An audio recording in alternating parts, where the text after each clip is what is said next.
That a UK court has ruled in favour of an extradition of the WikiLeaks founder Julian Assange to Sweden to face sexual assault charges. And let's get some more details now with investigative journalist Tony Gosling on this. So didn't take long for the court to rule on this extradition to Sweden. Do you think there was perhaps a particular swaying point for the judge in his decision? Well, I mean, I'm getting a bit of déjà vu. I don't know about you, but this is like the sort of decision that Britain used to accuse the Soviet bloc of back during the Cold War, which is really the politicisation of the courts. This is an obscure little magistrates' court in southeast London, next to the biggest high-security prison in the country, where this decision's been made, not where you would expect, maybe in central London. And I think that it's a dangerous decision. Essentially what's happening here is that WikiLeaks is being sabotaged by the British judicial system. There haven't even been charges laid in Sweden against Assange, and it just seems to me like this is a blatant piece of victimisation. So if there haven't been any solid charges being placed against Julian Assange, then why would a UK court rule to extradite him in the first place to Sweden?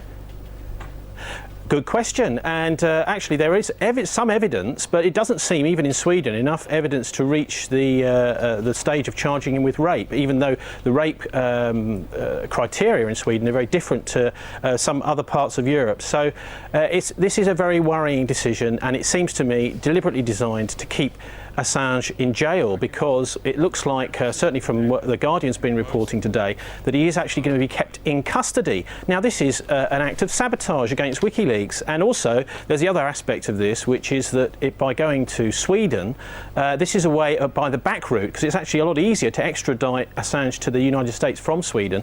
This is a back route of getting around all the political problems there would be of extraditing Assange directly from Britain to the United States. All right, now, Tony, as I'm talking to you at the moment, we're showing live pictures right here on RT of Julian Assange outside the courthouse in the UK addressing the media right now. It's well known that Assange is expected to appeal this decision. Some say it could take months. What's your forecast here? How long could this appeal take? Well, it seems what's happening is a sort of classic old-style system. Or what they're doing is they're trying to bog Assange down with this legal court case to take his attention away, to stop him running WikiLeaks.